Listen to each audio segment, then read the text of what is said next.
ले छौड़ी बना ले छौड़ी बना ले छौड़ी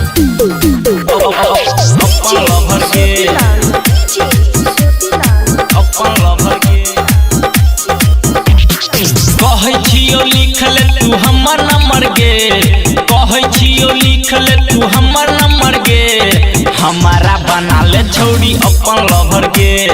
हमारा बना ले छौड़ी अपन लवर गे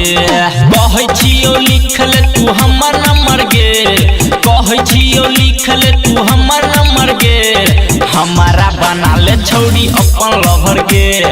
हमारा बना ले छौड़ी अपन लवर गे हमारा बना ले छौड़ी अपन लवर गे अपन लवर गे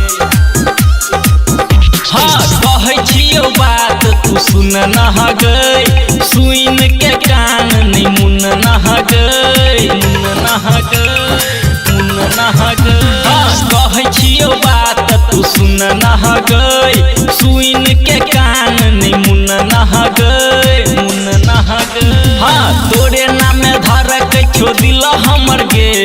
तोरे नाम धर के छो दिल हमर गे हमारा बना ले छौड़ी अपन लवर गे हमारा बना ले छौड़ी अपन लवर गे हमारा बना ले छौड़ी अपन लवर गे अपन लवर गे हाँ सरवन प्रेमी बात कहो तोरा हमारा एहन नहीं मिल तो छोड़ा मिल तो छोड़ा मिल तो छोड़ा हे सरवन प्रेमी बात कहो तोरा हमारा एहन नहीं मिल तो छोड़ा